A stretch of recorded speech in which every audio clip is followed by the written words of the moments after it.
ఎప్పుడు ఇంట్లో ఎక్కువగా కాస్త కొబ్బరి ఉన్నా కానీ నేను ఎక్కువగా బర్ఫీలే చేస్తూ ఉంటాను. చిటికలో అయిపోతుంది. అలాగే పెద్దగా హడావిడి లేకుండా ఎక్కువ ప్రాసెస్ ఏముండదు. చాలా తక్కువ ఇంగ్రీడియంట్స్, రెండే 2 ఇంగ్రీడియంట్స్ మనకి షుగర్ అలాగే కొబ్బరి ఉంటే సరిపోతుందనమాట.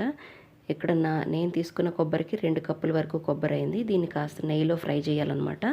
బాగా డ్రై అయ్యే వరకు ఫ్రై చేసిన తర్వాత 2 కప్పుల కొబ్బరికి నేనిక్కడ 1.25 కప్పు వరకు షుగర్ తీసుకున్నాను. 1.5 కూడా తీసుకోవచ్చు, లేదా 2 కప్పుల దాకా కూడా తీసుకోవచ్చు.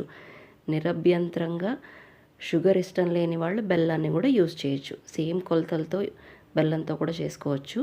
నాకు పర్టికులర్గా షుగర్తో ఇష్టం కాబట్టి నేను షుగర్తో చేస్తున్నాను. షుగర్ వేసాక ఒక 15 నిమిషాల పాటు ఉడికించుకోవాలి చిన్న మంట మీద.